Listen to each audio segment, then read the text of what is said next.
In the Footsteps of Crazy Horse. Chapter 4, The Bozeman Trail. Interstate 25 cut from south to north across Wyoming. From the city of Casper, it traced the route of an old road.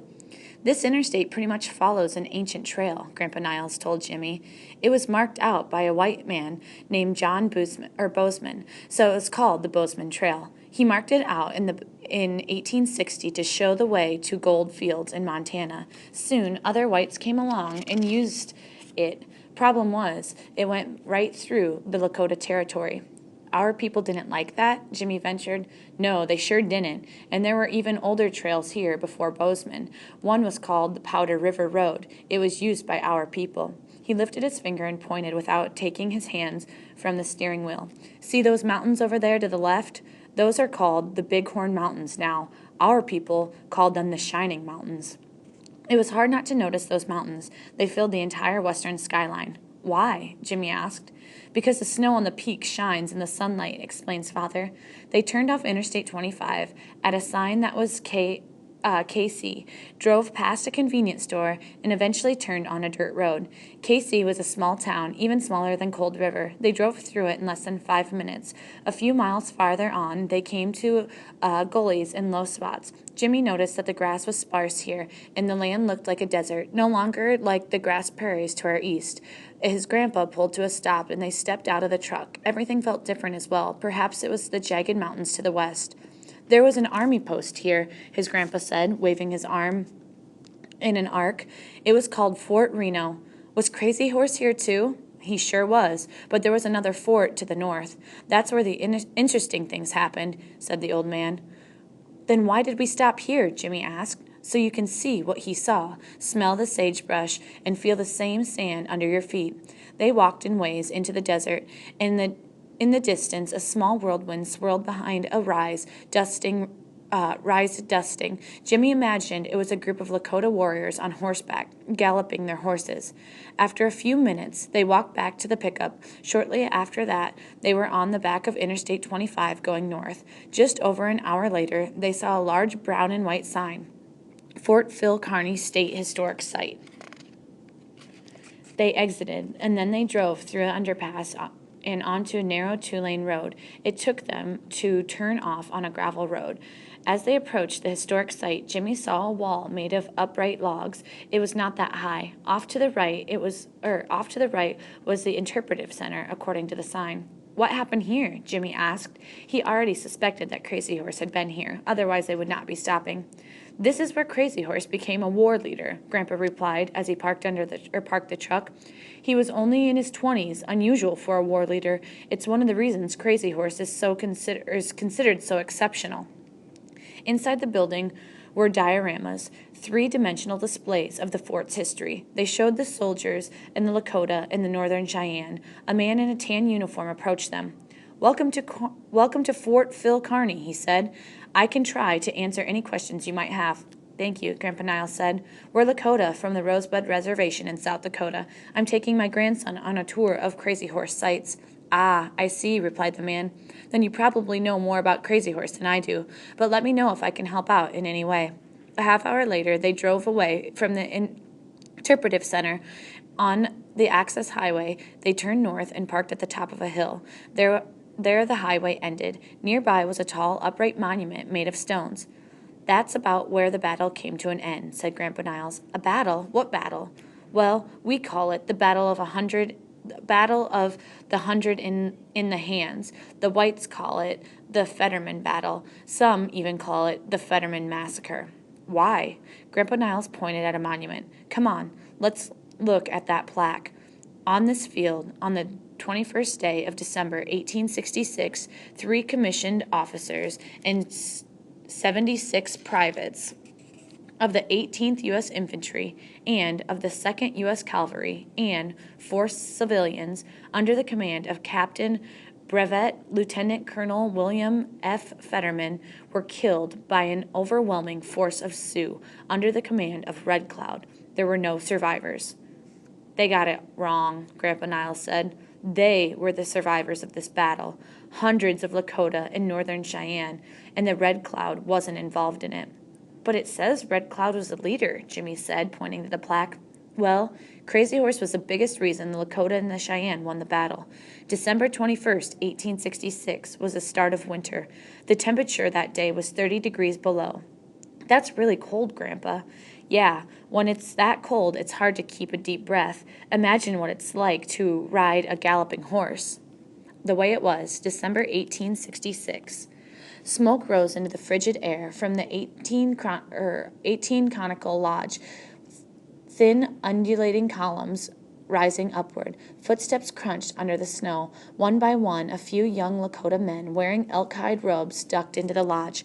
The lodge was on the west side of the village. The village was one of 23 along the Tongue River. This particular lodge was the home of a Lakota medicine man named Worm and his 2 wives, their daughter, and their 2 sons. One of their sons was Crazy Horse. Worm had been called Crazy Horse. He was given the name by his father, the first Crazy Horse, so when he passed it on to his son Lighthair, he himself took the name Worm. For the entire day and into the evening, dozens of young warriors came to talk with Crazy Horse. The elders, the old men leaders, had chosen him for a special task. This was part of the plan to defeat the Long Knives stationed at Fort Kearny on Buffalo Creek. Every warrior wanted to be chosen to help him with that task, but he would only choose a few. For several years, those Long Knives had been living in Lakota territory. That was against Lakota wishes. Furthermore, the Long Knives were there in violation of their own promises. They had built their fort even though they had promised they would not. All in all, the Long Knives were part of a bad problem for the Lakota. That bad problem was because of gold. A long way to the northwest were the gold fields. Hundreds, if not thousands, of whites used the Bozeman Trail to get the gold. They traveled by foot, on horsebacks, and in wagons, and the trail ran straight through Lakota territory. 2 other forts stood along Bozeman Trail, Fort Reno to the south and Fort C.F. Smith to the north. That made 3 in all, built to protect the gold seekers from the Lakota and the northern Cheyenne, to protect the invaders against those whose home it was. That made the Lakota and the Cheyenne angry. What was more, the Long Knives were reluctant to leave their forts. When they did not stay long. That made it difficult for the Lakota and the Cheyenne to engage them in battle. Therefore, they could not fight them and send them away. After many failed attempts to fight the Long Knives, a new plan was made. First, lure them out of the fort. Second, lure them into an ambush. Young Crazy Horse was given the second task. It was a dangerous assignment. If successful, it could mean the defeat of the Long Knives, and once defeated, they might leave the Lakota territory. So every young warrior wanted to be selected by him to help. Crazy Horse's part of the overall plan was simple. There was a small ridge several miles off from the fort. He and his warriors would act like a mother grouse leading a coyote away from her nest. She pretended to be injured, and when the coyote came close, she flew away, but landed close by. Each time the coyote approached, she flew away again. Doing this, she led the coyote far away from her chicks. Crazy Horse's task was to decoy the Long Knives, to lead them to the ridge, and then the ambush. The chances of success were small, though the plan was good for that reason. Crazy Horse had been selected to lead. In order to ensure success, the warriors he selected had to be very skilled and brave. By the time he went to sleep, he knew what warriors he wanted. A bitterly cold dawn revealed the landscape. There was already activity in the village along Tongue River. Hundreds of Lakota and Cheyenne warriors were on horses riding north. It was the first day of winter, very, very cold. Every man was bundled in the thick buffalo hide robe. Many had elk hide coats beneath that. They also wore elk or bear hide mittens on their hands, just as important as they carried their weapons. After all, a battle could occur today. No one really wanted a battle, but it was a necessary way to defeat the Long Knives. Every man was afraid. Most would not admit that to anyone but themselves, but part of being a warrior was facing their fears. That was called courage. The cold was very intense. Mist billowed from the mouths of the men and horses. Warm breath turned into vapor. It took a lot of courage just to be outside in such an intense cold. Horses' hooves crunched sharply in the snow. On dry ground, they were allowed clop, clop, clop, clop. After they had ridden 20 miles, the plan for the day was put into action. Some 500 warriors hid on either side of a high, narrow ridge, about half of them in the gullies on the east side and the others on the west. The warriors were the main body fighters. They would wait in the ambush. 2 smaller groups of warriors rode further south. 9 were led by Crazy Horse. They were the decoy warriors. 5 were Lakota, 2 Northern Cheyenne, and 2 were Arapaho. They were all skilled riders and experienced fighters. Little Hawk, Crazy Horse's younger brother, was only a teenager in the group. As a small boy, he had been called Whirlwind.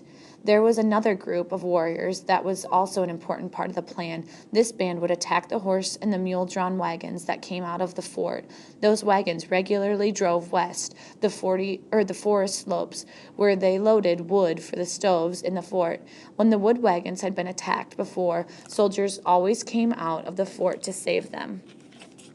Grandpa Niles gestured, indicating that the north-south ridge. It was a very narrow in one spot with steep slopes going down on both sides. This is where the battle started and ended, he said, on this ridge. But we have to imagine that the land was covered with snow, though not completely. And remember, it was very cold. Crazy Horse took his warriors to a thick stand in the leafless bushes. Hidden here, they waited. The other group, the wagon attackers, kept going and found another place to hide. Then everyone waited to see if the wagons would emerge from the fort. Everything depended on that. Before noon, the wagons did not roll out of the fort through a large double gate. They rumbled west on a road towards the forest. 2 or 3 men rode in each, along with their axes and their saws. They were going to gather wood. The wagons followed the road. Soon they were even with the long, low ridge to the right. From the thicket of the shrubs, the wagon attackers burst from hiding. Making their horses gallop over the frozen ground, they rode out towards the wood wagons. Gunfire erupted, and the warriors' rifles and pistols, and more gunshots blasted as the men in the wagons shot back at attacking warriors. The gunshots crackled loudly across the ice-covered landscape. A battle between the attacking warriors and the wagon men ensued. After several minutes, the fort's west gate opened and the soldiers hurried out. They moved into a column of 2, 8 in all. The first 40 were mounted. The 40 behind them were on foot. The column hurried toward the gunfire. The Long Knives had carried out such tactics before. Each soldier had a rifle and a pistol in a holster. All wore heavy blue overcoats and thick leather gloves and fur caps. Crazy Horse and his warriors saw the soldiers emerge through the gate. An important step in the plan was happening. He held his men back, waiting for the soldiers to get further away from the fort. If he attacked too soon, they might run back to the gates. The commander of the Long Knives was in a hurry, so the soldiers on foot had to run to keep up. Before long, the mounted soldiers were far ahead. From his hiding place, Crazy Horse could see them. He waited until he could see most of the column. In spite of the intense cold, Crazy Horse tossed off his buffalo robe so he could handle his weapons more easily. The warriors all did the same. He turned to them and took out his pistol. "Follow me," he called. "We do this for our people." Without looking back, he urged his horse out of the thicket. In the open, he coaxed into a gallop. The 9 other warriors were close behind him, all of them with rifles in hand. Though it was warm, Jimmy shivered, imagining how cold it was for those warriors and the soldiers. "Was it really cold, like you said?" "Sure was. 30 degrees below zero, according to the thermometers in the fort, and the decoys and Crazy Horse had been in that cold since leaving their village before dawn. It had to have been brutal for them." "Does it ever get that cold at home?" Jimmy asked, trying to remember if he had ever been so cold. "A few times," Grandpa Niles replied. "Any temperature below zero is dangerous. You can get frostbite and lose your fingers or toes. I saw a man who lost the tip of his nose. Worse yet, you can freeze to death." "Man!" exclaimed Jimmy. "I hope that never happens to any of us. Did those warriors get frostbite?" "I wouldn't be surprised. The stories don't say specifically, but they were all outside in the cold for the entire day. I'm sure some of them suffered frostbite." "So what did Crazy Horse and his men do exactly?" "Well, they distracted the soldiers, tricked them into turning and chasing them, the decoys. If that hadn't happened, I wouldn't be telling you this story." Crazy Horse led his warriors into the meadow, thinly covered with snow. The horses' hooves sounded like 2 dried sticks hitting together. The blasts of the gunfire were loud, too, in the cold air. The mounted Long Knives followed them, as Crazy Horse had hoped that they would. Now came the most dangerous part of the plan. Crazy Horse and his decoy warriors had to act like the wounded goose. They had to stay just ahead of the oncoming soldiers. To avoid being hit by a bullet, the warriors kept moving. They scattered over the meadow. Each warrior rode in a different direction, then turned and went in another direction. This made it very hard for the Long Knives to aim their guns. Moving targets are very difficult to hit. Amazingly, so far, none of the warriors had been wounded or killed. Now and then, a warrior fired back. Between the boom of the guns, Crazy Horse could hear the shouting of the Long Knives. Their leaders were in front, yelling at their men. Crazy Horse assumed that the leaders wanted their men to move faster. In the middle of the meadow, Crazy Horse did a very brave thing. He stopped his horse and dismounted. Then he lifted one of his horse's front feet, curling it back at the honk. Yanking his knife from his sheath, he scraped snow and ice from the bottom of the hoof. The snow and ice would make the horse slip and fall, taking its rider down with it. When he finished scraping that foot, he picked up the other front foot. Meanwhile, the Long Knives were still coming, and the gunfire still blasted the frigid mountain air. And the lead Long Knives saw that one of the warriors had dismounted and was attending to his horse. That made him a very easy target. Much of the gunfire was aimed at Crazy Horse. Bullets whined through the air above Crazy Horse like angry mosquitoes. Those bullets were very high. The ones that hummed like yellow jackets were very close. Very close. Now and then a bullet erupted in the snow and bounced off into the air, the kind of bullet that made a very high-pitched whine, almost like a scream. Crazy Horse finished with his horse's front hooves, and next took up the back feet. The bullets were getting closer and closer. His tan and white mare did not flinch at the booming rifles as her rider scraped the ice from the bottom of her hooves. "Wow!" Jimmy exclaimed. "He really did that?" "He did," affirmed his grandfather, "but he was smart and an experienced warrior. He watched the soldiers as long as they were firing from moving horses, he knew they couldn't aim very well. And the foot soldiers, who were still running, were too far back to be on the mark, especially since they were panting from their effort. So overall, the odds were in Crazy Horse's favor. Still, one of them could have gotten off a lucky shot, but as we know, that didn't happen. Did the soldiers know it was Crazy Horse? No, they hadn't heard of him. No one among the whites had, yet. All they could see were 10 warriors, a small force against 80 well-armed, well-supplied soldiers. Their commander, Captain William Fetterman, was confident. He was sure his soldiers could defeat any number of warriors. By all accounts, he hated Indians. He didn't think they were as good as his soldiers. Oh no. So then what happened? Well, when the bullets were getting really, really close, Crazy Horse finally calmly mounted his horse and not galloped, further away. But then the other 9 decoy warriors were pretty much doing the same kinds of things. They were? Jimmy's eyes were big. "Oh, yeah," said Grandpa Niles. "They were doing everything they could to make the soldiers angry, to make them keep chasing them. Remember, the place where the other 500 or so Lakota and Northern Cheyenne fighters were waiting was 4 miles away. Also, all of this was happening when it was 30 degrees below zero." "They didn't they, Grandpa? I mean, they took the soldiers to the ambush place, right?" "Yeah, they did. Over 4 miles of frozen and uneven ground, covered in ice and snow. They came near the ambush place, and the warriors went down a steep slope. It was hard for the horses and the men not to slip and fall. It wasn't easy for the foot soldiers either, but they followed. They were angry, or too afraid not to follow their commander's orders. So on they come, following Crazy Horse and his warriors. They followed until they came to a long flat hill. It was called Lodge Trail Ridge.